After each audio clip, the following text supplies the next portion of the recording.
Mi esposa infiel metió a su amante a nuestra cama, le disparé y lo mandé con San Pedro. La justicia me declaró inocente y así ejecuté mi venganza. Nunca pensé que una puerta entreabierta pudiera cambiar la vida de un hombre.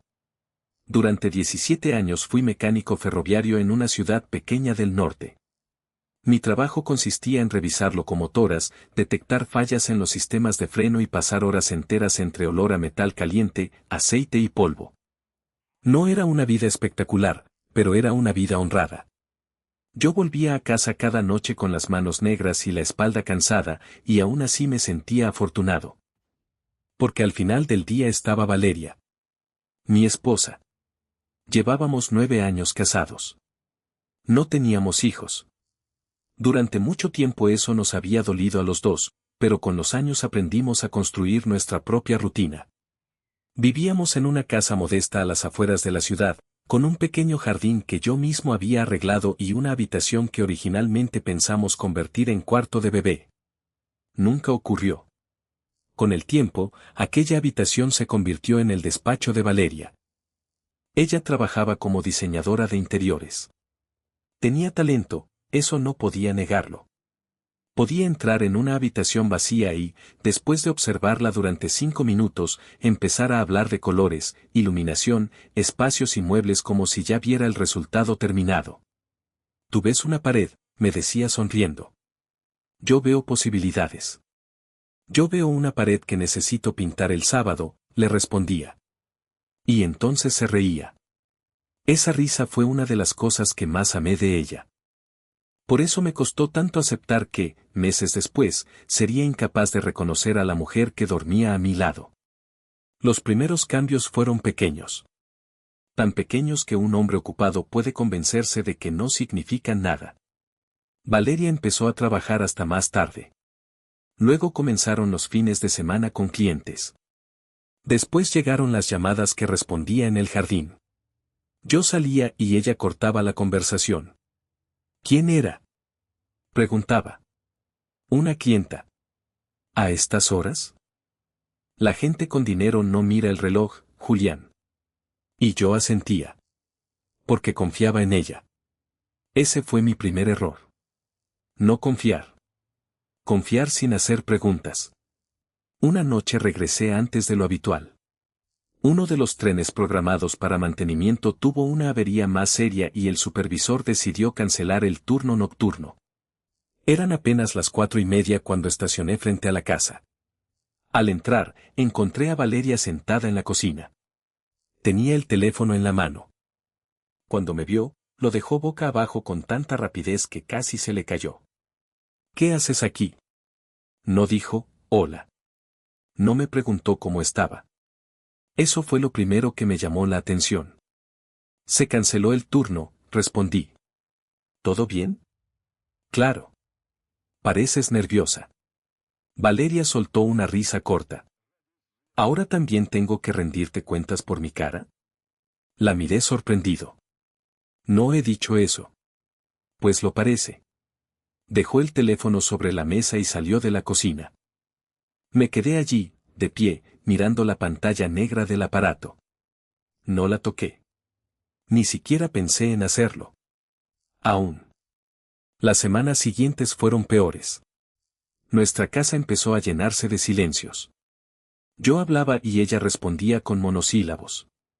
Yo proponía salir a cenar y ella decía que estaba cansada.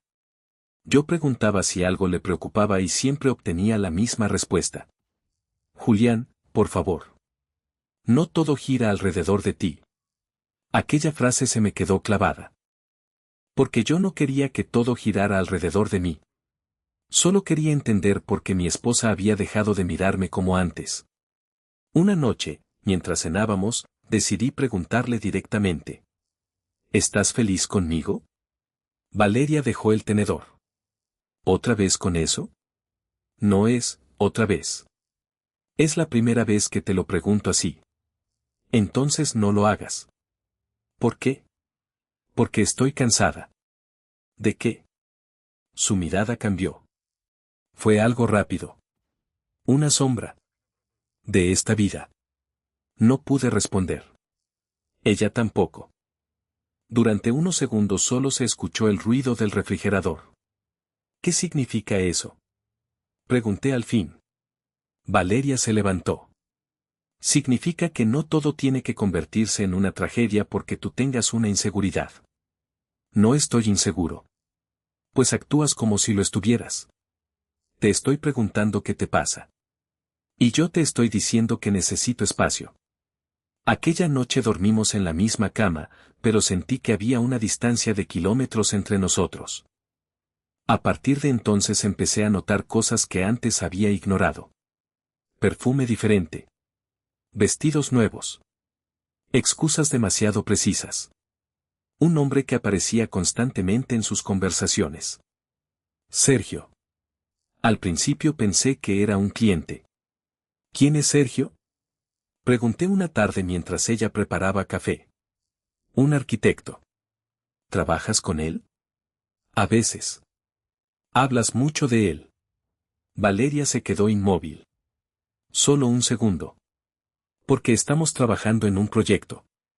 ¿Dónde? ¿Por qué tantas preguntas? La miré. Porque soy tu marido. Ella dejó la taza sobre la encimera con un golpe seco. Y precisamente por eso deberías confiar en mí. Aquella noche salí al patio y me senté solo. Recuerdo que hacía frío. Mucho frío. Y, por primera vez en 9 años de matrimonio, sentí miedo de entrar a mi propia casa. No porque temiera encontrar algo, sino porque empezaba a sospechar que ya lo había encontrado. La verdad no llegó de golpe. Llegó en fragmentos. Una factura de un restaurante al que yo nunca había ido. Un recibo de un hotel en otra ciudad. Una fotografía eliminada que apareció por accidente cuando Valeria sincronizó su teléfono con el ordenador familiar. No era una imagen explícita. Era peor. Estaban sentados en una terraza. Ella sonreía. Sergio tenía una mano sobre la suya. Y Valeria miraba a la cámara como una mujer que no tenía miedo de ser descubierta. Sentí que el estómago se me vaciaba. Cerré la computadora. No hice una copia. No confronté a nadie. Me quedé sentado durante casi una hora mirando la pared. Después borré el historial y me fui a trabajar. Durante los siguientes días fingí no saber nada. Y ese fue el periodo más extraño de mi vida. Desayunaba frente a una mujer que me mentía. Dormía junto a ella. La besaba al salir de casa. Y mientras ella me decía, cuídate.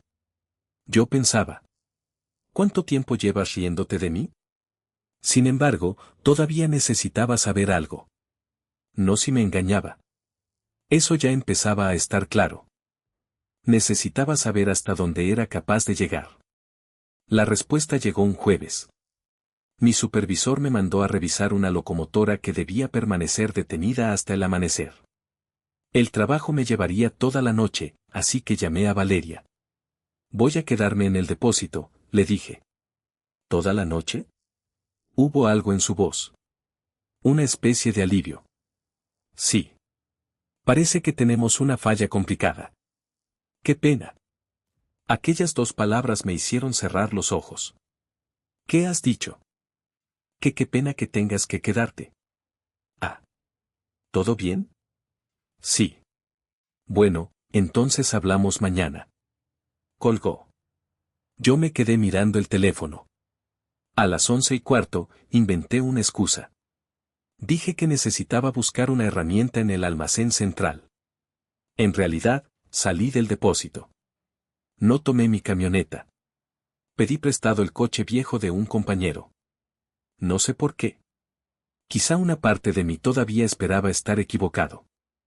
Quizá quería llegar a casa y descubrir que Valeria estaba dormida, que todo aquello eran sospechas absurdas y que yo era un idiota.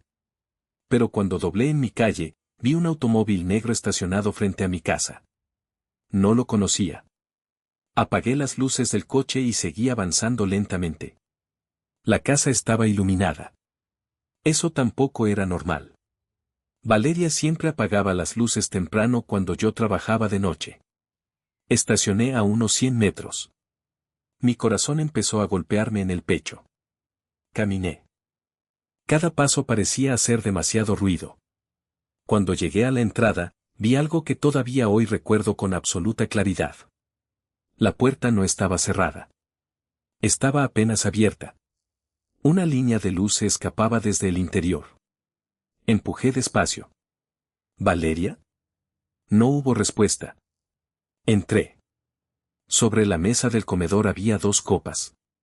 Una botella de vino. Y un abrigo masculino que no era mío. Sentí que las piernas me fallaban. Podía haberme ido. Eso es algo que he pensado muchas veces. Podía haber dado media vuelta. Podía haber llamado a la policía. Podía haber esperado afuera. Pero caminé por el pasillo. Y entonces escuché una voz. La voz de Valeria. No deberías haber venido. Me detuve. Después escuché la voz de un hombre. Tu marido está trabajando. Silencio. Y luego Valeria respondió. Eso no es lo que me preocupa. Mi respiración se volvió pesada. Seguí avanzando. El sonido venía de nuestro dormitorio. Nuestra habitación. La misma donde habíamos pasado 9 años de nuestra vida.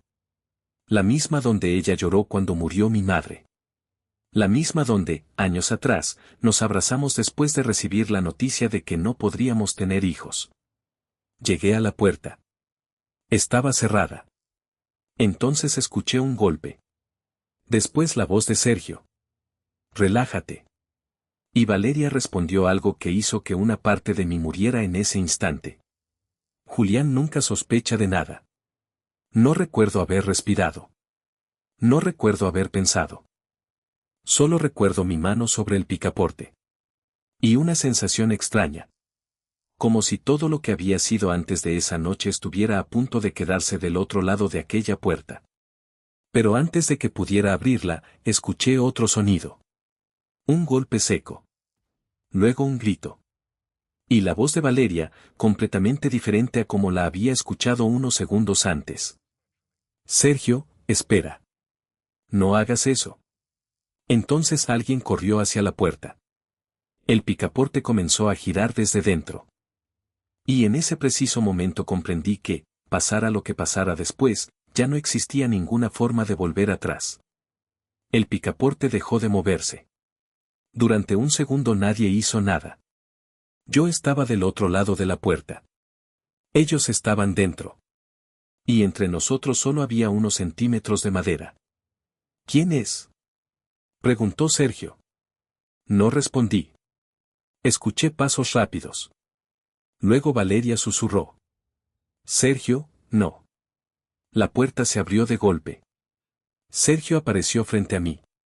Era más alto de lo que imaginaba. Llevaba una camisa blanca, el cabello perfectamente peinado y una expresión que pasó de sorpresa a miedo en cuestión de segundos. Nos quedamos mirándonos. Julián. No sé por qué me molestó tanto que pronunciara mi nombre.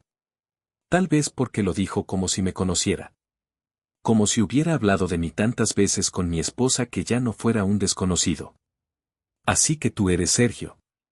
No contestó. Detrás de él apareció Valeria. Estaba pálida. Julián, escucha. Levanté una mano. No. Mi voz salió mucho más tranquila de lo que esperaba. No me expliques todavía. Por favor. ¿Cuánto tiempo? Valeria comenzó a llorar. No es lo que. ¿Cuánto tiempo? Sergio dio un paso hacia mí. Mira, esto no tiene por qué terminar mal. Lo miré. Tú no vuelvas a hablarme como si estuvieras negociando conmigo. Julián, intervino Valeria, él no quiso. ¿Él no quiso qué? Nadie respondió. Entré en la habitación. Sobre la cama había 2 copas. Una camisa de Valeria estaba tirada en el suelo. Y sobre mi mesita de noche había un teléfono que no reconocía. Lo observé durante varios segundos. ¿Ese es tuyo? Pregunté. Sergio no respondió. Valeria sí. Déjalo. La miré. ¿Por qué? Porque no sabes lo que hay ahí. Precisamente por eso quiero saberlo. Tomé el teléfono. Sergio intentó quitármelo. Dámelo. Retrocedí. Ni se te ocurra tocarme. Ese teléfono es mío. Entonces será mejor que tengas una buena explicación. Valeria se interpuso entre nosotros. Julián, por favor. Vámonos a la cocina. ¿Podemos hablar? ¿Hablar? Solté una risa seca. Llevo meses intentando hablar contigo. Sergio se acercó otra vez. No tienes derecho a revisar mis cosas. Lo miré directamente. Y tú no tenías derecho a estar en mi casa. Aquella frase cambió su expresión. Por primera vez dejó de parecer seguro. Entonces escuché algo. Un sonido proveniente del teléfono. Una notificación. La pantalla se iluminó. Solo alcancé a leer unas palabras. Mañana a las 11. Él estará fuera. Sentí un vacío en el pecho. Levanté lentamente la mirada hacia Valeria. Él. Ella comenzó a llorar. Julián. ¿Quién es él? Silencio. Sergio respondió. No significa lo que estás pensando. Entonces dime qué significa. No pudo hacerlo. Tomé una fotografía de la pantalla con mi propio teléfono. No sabía todavía qué significaba aquello. Pero sí sabía una cosa. Aquello no parecía una simple aventura. Había algo más. Mucho más. Sergio comenzó a vestirse apresuradamente. Me voy. Sí, respondí. Valeria lo miró. No puedes dejarme sola. Él evitó sus ojos. Aquella reacción me llamó la atención. El hombre que minutos antes parecía tan seguro de sí mismo ahora quería escapar. Cuando pasó junto a mí, le dije. Sergio. Se detuvo. Si vuelves a esta casa, llamaré a la policía. No respondió. Salió. Escuché el motor del automóvil alejándose. Valeria se quedó frente a mí. Durante 9 años había conocido cada expresión de su rostro. Pero aquella noche había algo que jamás había visto. Miedo. No culpa. Miedo. ¿Qué estás ocultando? Pregunté. Nada. Mientes. No. Entonces dime quién es él. Valeria se sentó en el borde de la cama. Se cubrió la cara con las manos. No puedo. No puedes o no quieres. No contestó. Yo tampoco insistí. Me fui de la habitación. Dormí en el sofá. O al menos lo intenté. A las 3 de la mañana escuché a Valeria hablando por teléfono. Me levanté. No hice ruido. La escuché desde el pasillo. No, él ya sabe. Silencio. No, Sergio no puede arreglarlo. Otra pausa. Tenemos que hacerlo mañana. Sentí un escalofrío. Regresé al sofá antes de que pudiera verme. A la mañana siguiente Valeria preparó café como si nada hubiera ocurrido. Tenemos que hablar, dijo. Sí. Se sentó frente a mí. Tenía los ojos hinchados. Lo de Sergio empezó hace 8 meses. No dije nada. No fue planeado. Ninguna traición lo es, supongo. Me sentía sola. Yo también. Ella bajó la mirada. No sabía cómo decírtelo. Podías decirme, ya no te amo. Valeria comenzó a llorar. No era tan sencillo. Para mí sí. Me levanté. Quiero el divorcio. Ella se quedó inmóvil. ¿Eso es todo? No. Tomé mi chaqueta. Quiero saber quién es él. Valeria palideció. Julián, déjalo. No. No entiendes lo que estás preguntando. Entonces explícame. Ella se levantó de golpe. Porque no es asunto tuyo. La miré.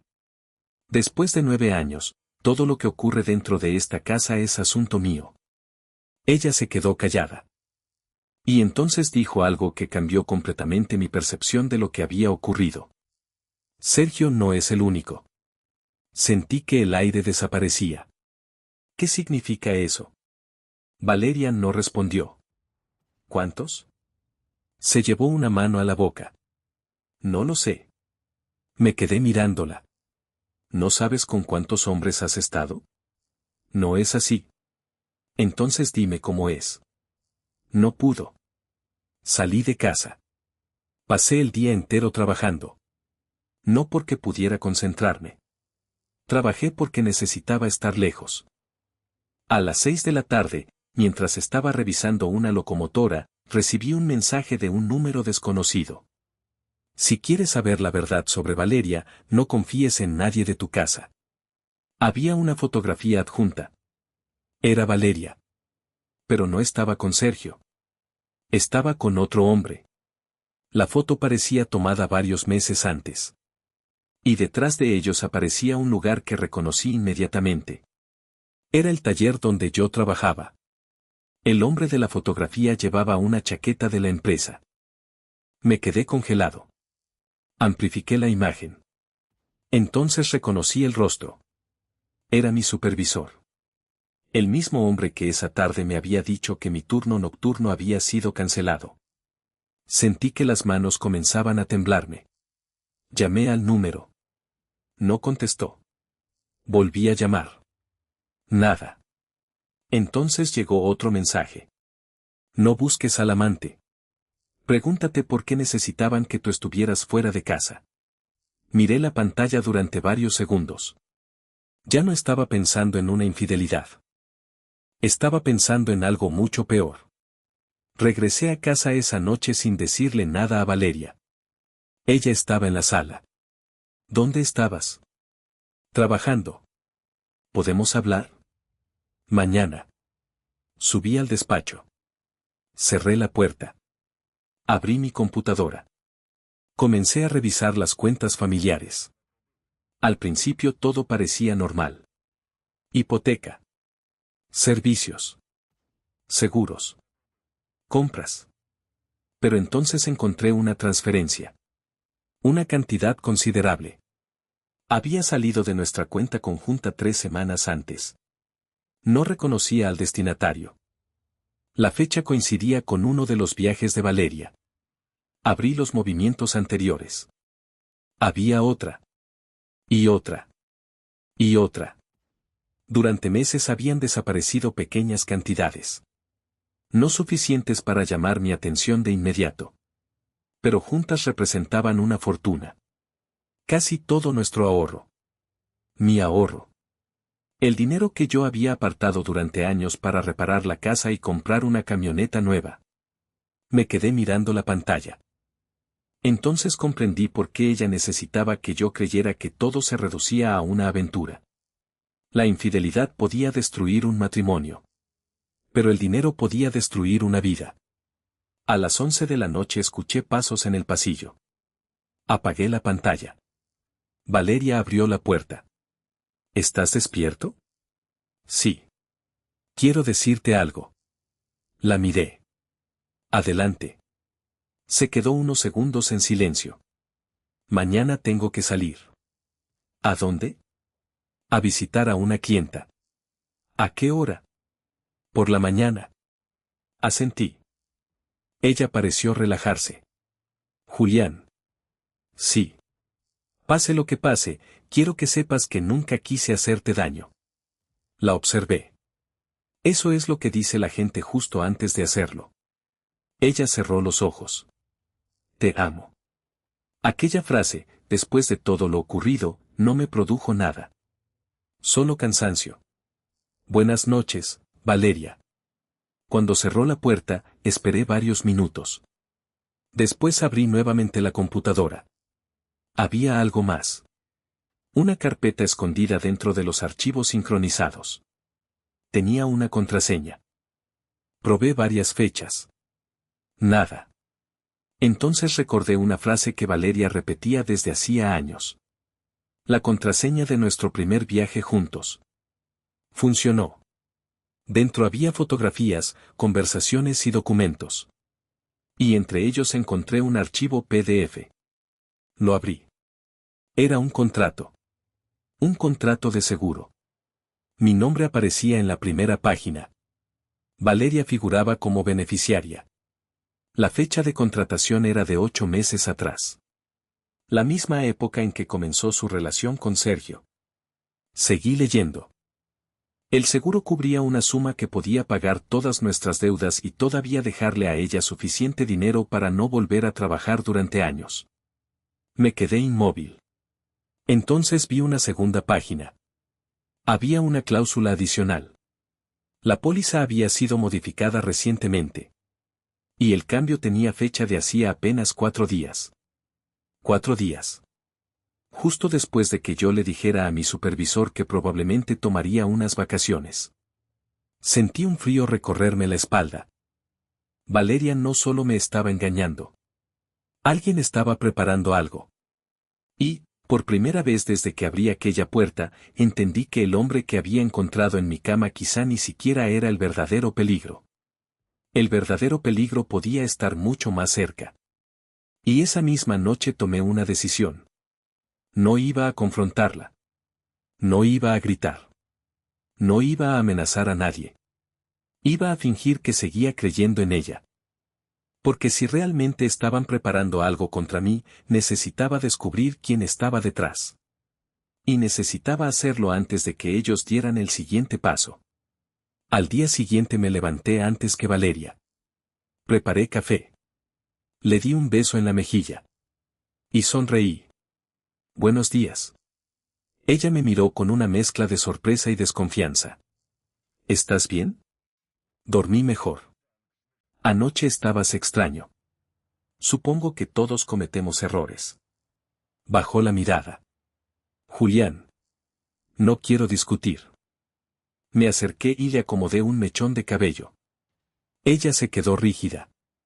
Ve tranquila a tu cita. ¿No vas a preguntarme dónde? No.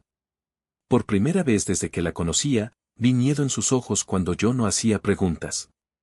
Salió de casa a las 8:10. Yo esperé 5 minutos. Después llamé a mi amigo Tomás. Habíamos trabajado juntos durante años y era una de las pocas personas en quien confiaba. Necesito un favor. ¿Qué pasó? No puedo explicártelo por teléfono. Entonces dime dónde.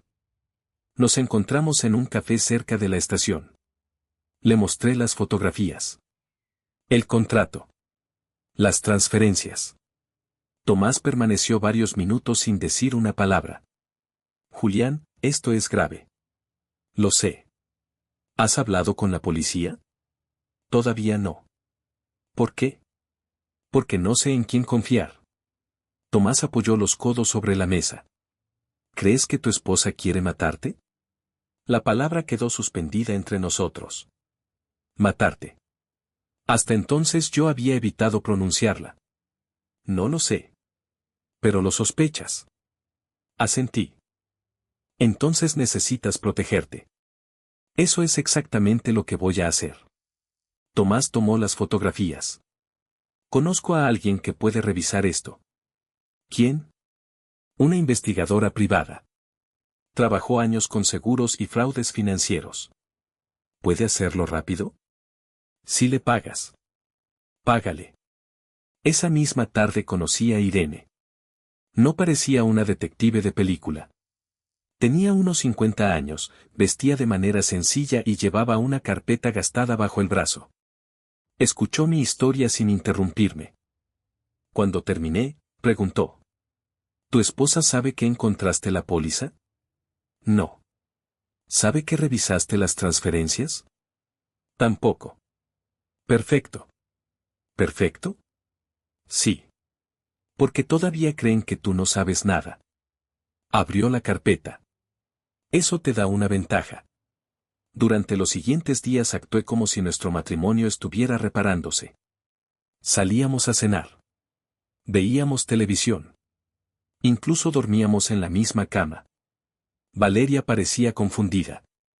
Una noche me preguntó. ¿De verdad me perdonaste? La miré durante unos segundos. No sé si se puede perdonar algo así.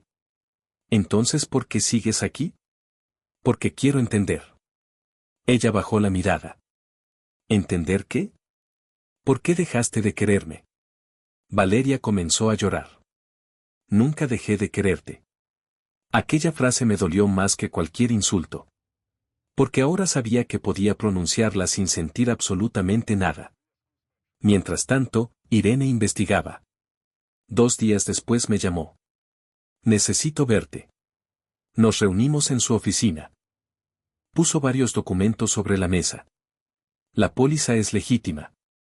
Eso ya lo sé. Pero hay algo extraño. ¿Qué? El agente que la vendió a tu esposa no trabaja solo. Me mostró una fotografía. Era Sergio. Sentí que la garganta se me cerraba. ¿Él trabaja para la compañía? No exactamente. Es intermediario externo. Entonces Sergio no es arquitecto. No oficialmente. Irene deslizó otra hoja. Tiene una empresa de consultoría financiera registrada con otro nombre. ¿Y mi supervisor? Ahí está el problema. Puso otra fotografía. Mi supervisor aparecía entrando al mismo edificio que Sergio. Se conocen desde hace años. Me levanté. ¿Qué están haciendo? Irene negó con la cabeza. Todavía no lo sé. ¿Y las transferencias? Van a una cuenta empresarial. ¿A nombre de quién? Me entregó el documento. El nombre me resultó familiar. Era el de una empresa que había reparado las vías del ferrocarril donde yo trabajaba. Sentí un golpe en el pecho. Es imposible. ¿Por qué? Porque esa empresa ganó un contrato enorme hace 2 años. Y mi supervisor estuvo encargado de supervisar las reparaciones. Irene me miró. Entonces quizá el problema no empezó con Valeria. Aquella noche regresé a casa. Valeria estaba esperándome. ¿Dónde estabas? Con un amigo. ¿Con Tomás? La miré. ¿Cómo sabes que estaba con Tomás? Ella se quedó callada. Me lo dijiste una vez. No recuerdo habértelo dicho. Julián. ¿Quién te cuenta dónde estoy?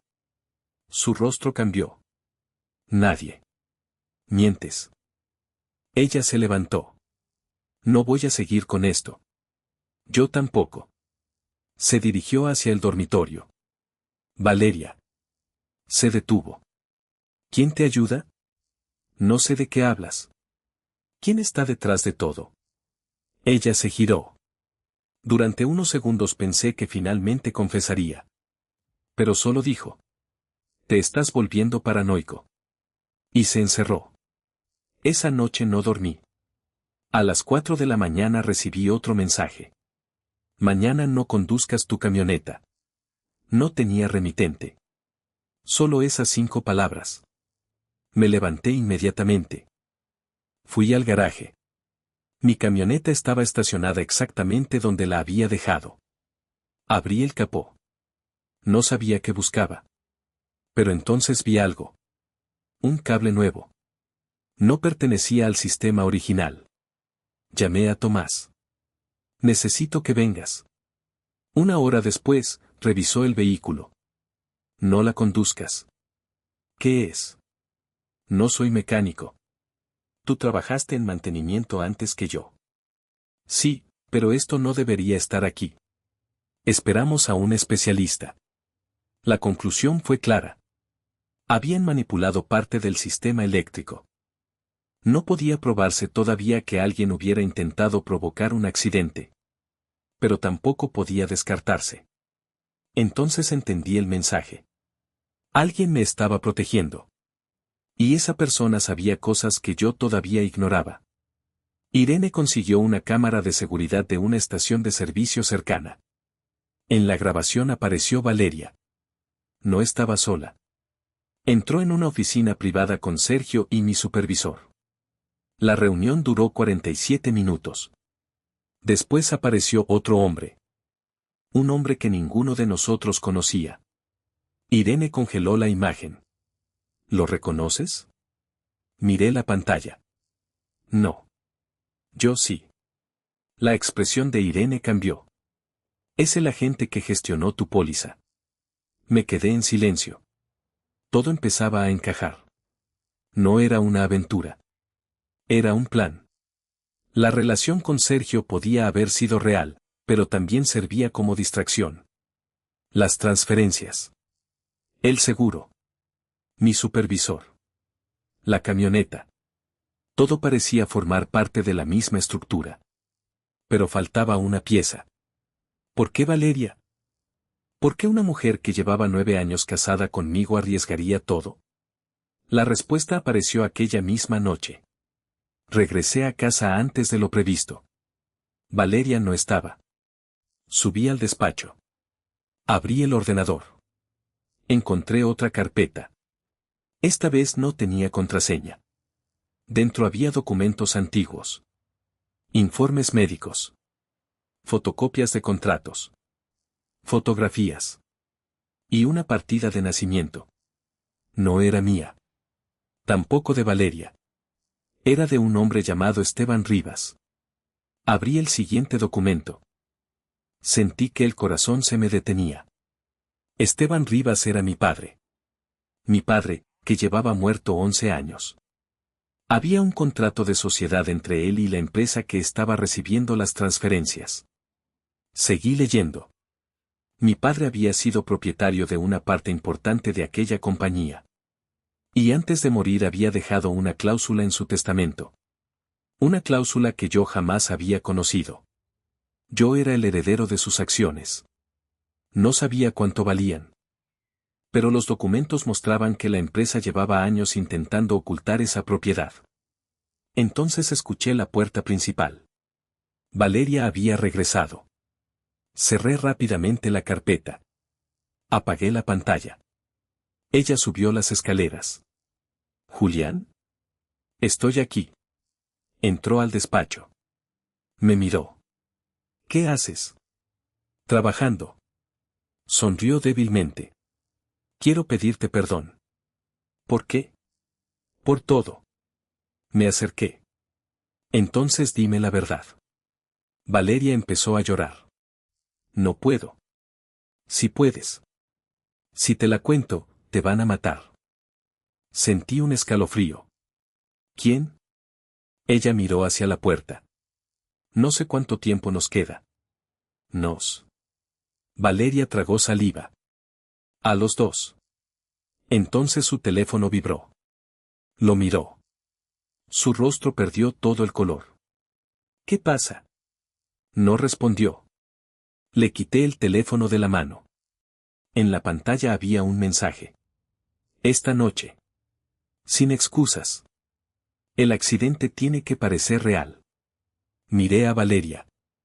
Ella comenzó a llorar. Julián. ¿Quién lo envió? No respondió. Volví a mirar la pantalla. El mensaje había sido enviado desde el teléfono de Sergio. Entonces llegó otro. Y si Julián sospecha, utiliza el plan B. Valeria se cubrió la boca. Yo levanté la mirada lentamente. ¿Cuál es el plan B? Ella no contestó. Y entonces comprendí algo todavía peor. No estaba intentando decidir si salvar nuestro matrimonio. Estaba intentando decidir si salvarme a mí. Y aquella noche, por primera vez, tuve que aceptar que la mujer que había amado durante 9 años podía estar atrapada entre el miedo y la traición. Pero no sabía cuál de las dos cosas había elegido. No dormí aquella noche. Valeria se quedó sentada en el suelo del despacho durante casi 1 hora, abrazándose las rodillas. Yo permanecí de pie frente a la ventana. Por primera vez desde que todo comenzó, no quería respuestas. Quería tiempo. Tiempo para pensar. Tiempo para descubrir quién estaba detrás de aquello. Y, sobre todo, tiempo para decidir si podía salvar a la mujer que me había traicionado. Julián, dijo finalmente. No me giré. ¿Qué? Yo no quería que llegara tan lejos. Cerré los ojos. Entonces empieza desde el principio. Valeria respiró profundamente. Sergio me conoció hace casi 1 año. Eso ya lo sé. No sabes cómo. Me giré. Explícame. Ella comenzó a hablar. Sergio se había acercado a ella a través de uno de sus proyectos de diseño. Al principio fueron conversaciones normales. Después cenas. Luego viajes. Me enamoré de él, dijo. Sentí una punzada. Pero no dije nada. Y pensé que tú y yo ya estábamos terminados. Eso no te daba derecho a destruirme. Lo sé. ¿Cuándo apareció el seguro? Valeria bajó la mirada. Después. ¿Quién tuvo la idea? Silencio. Valeria. Sergio. Aquello confirmó lo que temía. ¿Y el dinero? Lo sacábamos poco a poco. ¿Para qué? Para pagar las deudas de Sergio. ¿Qué deudas? Valeria empezó a llorar. Había perdido mucho dinero. Tenía problemas con varios negocios. Me acerqué. ¿Y mi padre? Ella levantó la cabeza. Ahí fue donde todo cambió. Me contó que Sergio descubrió la existencia de las acciones que mi padre había dejado. La empresa llevaba años ocultando aquella participación porque su valor había aumentado enormemente. Si yo moría, el dinero del seguro podía cubrir el fraude y, además, la estructura empresarial quedaría protegida mientras ellos intentaban controlar mis acciones. ¿Entonces todo esto empezó por dinero? Al principio sí. ¿Y después? Valeria no respondió. ¿Después qué? Después ya no sabía cómo salir. La miré durante largo rato. Siempre podías decirme la verdad. Tenía miedo. ¿De mí? De ellos. Aquella respuesta cambió algo dentro de mí. No la perdoné. Pero entendí que la situación era más compleja de lo que había imaginado. Aún así, había una pregunta. ¿Qué es el plan B? Valeria comenzó a temblar. Mañana quieren hacerte parecer culpable de la muerte de Sergio. ¿Cómo? Van a provocar una pelea. ¿Dónde? En el antiguo taller ferroviario. Me quedé inmóvil. ¿Cuándo? A las 10. Miré el reloj. Faltaban menos de 9 horas. ¿Y tú?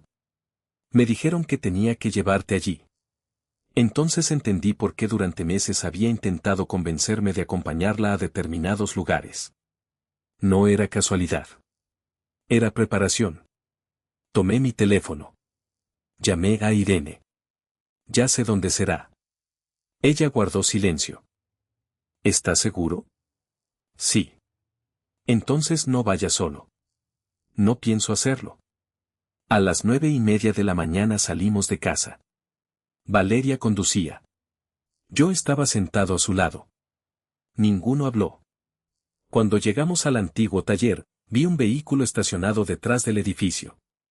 Era el coche de Sergio. Ya están aquí, dijo Valeria. La miré. Todavía puedes irte. Ella negó con la cabeza. No. Entonces quédate detrás de mí. Entramos. El lugar estaba vacío. Solo había viejas herramientas, piezas de metal y una locomotora abandonada. ¿Dónde está Sergio? Pregunté. Valeria no respondió. Escuchamos una puerta cerrarse. Después apareció Sergio. Llevaba una pistola. Julián. Mi cuerpo se tensó. Déjala en el suelo, dijo. No. Entonces será peor. Valeria comenzó a llorar. Sergio, por favor. Él la miró. Cállate. Entonces comprendí. Ella había sido utilizada. Pero también había participado. No había inocentes en aquella habitación. Solo personas que habían tomado decisiones y ahora tenían que pagar por ellas. Sergio apuntó hacia mí. Todo podría haber sido sencillo. No, respondí. Sencillo habría sido divorciarte de mí. Él sonrió.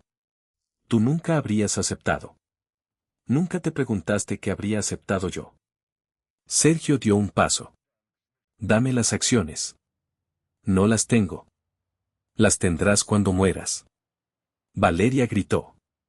Sergio, basta. Él giró hacia ella. Fue el segundo que necesitábamos. La puerta del taller se abrió. Entraron agentes de policía. Sergio levantó el arma. Todo ocurrió en segundos. Uno de los agentes gritó: «Suelte el arma». Sergio obedeció. Se arrodilló. Valeria se derrumbó. Yo permanecí inmóvil. No sentía alivio. Solo cansancio. Horas después, en la comisaría, Irene me entregó una carpeta. La investigación ya estaba en marcha. ¿Cómo? El mensaje anónimo. La miré. ¿Quién me estaba avisando? Irene sonrió débilmente. Valeria. Miré hacia la sala de interrogatorios. Ella estaba sentada sola. Cuando nuestros ojos se encontraron, bajó la cabeza. No sabía si odiarla. No sabía si compadecerla. Quizá ambas cosas podían existir al mismo tiempo. Sergio confesó parte del plan. Mi supervisor también fue detenido. Las transferencias fueron recuperadas. La empresa tuvo que responder por años de fraude. Y las acciones de mi padre finalmente fueron reconocidas legalmente como mías. Pero nada de eso reparó los 9 años que había perdido.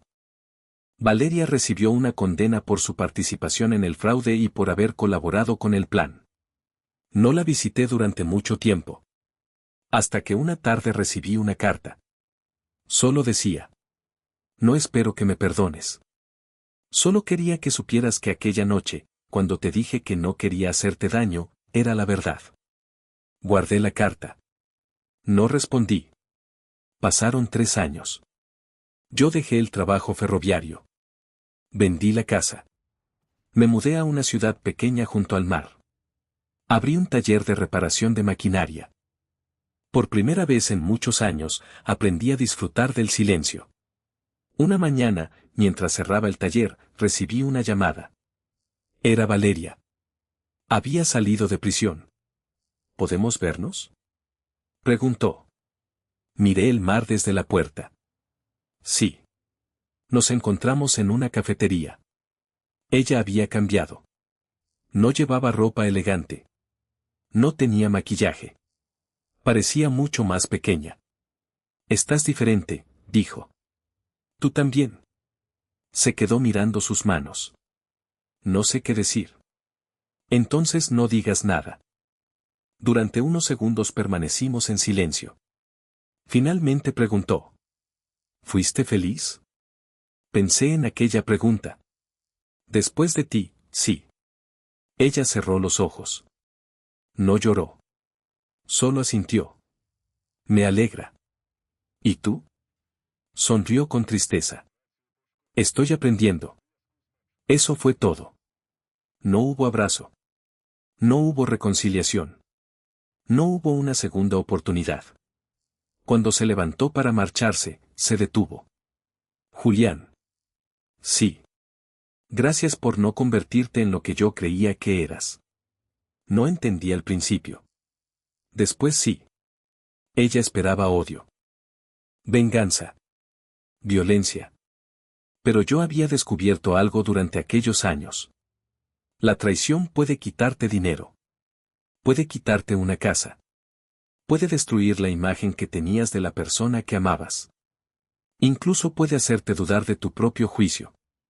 Pero hay algo que nadie puede quitarte si tú no lo permites. La decisión de quién quieres ser después de que todo se derrumbe. Valeria se marchó.